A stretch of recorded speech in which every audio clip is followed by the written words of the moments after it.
Hello guys, panibagong vlog din naman tayo ngayon at ang lulutuin natin ngayon ay igado ng mga Ilocano. At dito na nga sa part na to guys, mainit na yung mantika natin. Mag-start na tayo magprito ng ating patatas, carrots at bell pepper.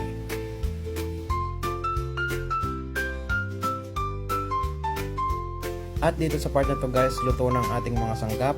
Iseset aside lang muna natin kasi babalik natin mamaya. At dito guys, tinanggal ko lang yung mantekang pinagprituan natin kanina kasi ang taba ng baboy yung gagamitin natin.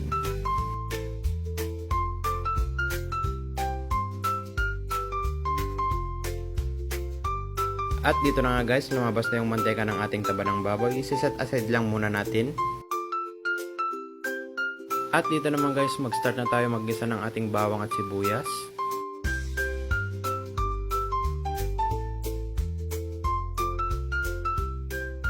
At dito ko na rin ilalagay yung ating baboy guys at hiniwa ko lang yan ng pa-stripes.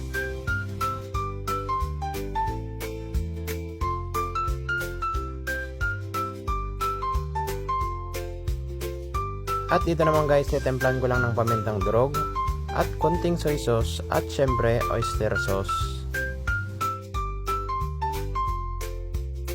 At syempre guys, hindi mawawala yung secret weapon natin na ang magic syrup.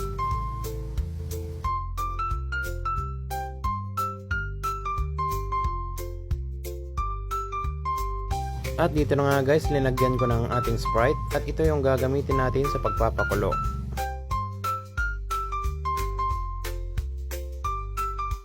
At fast forward tayo guys, pagkatapos ng ilang minuto pagpapakulo, dito na ako maglalagay ng ating hinugasan kanina ng suka na atay. Ayan. At nagdagdag lang ako ng konting suka pa.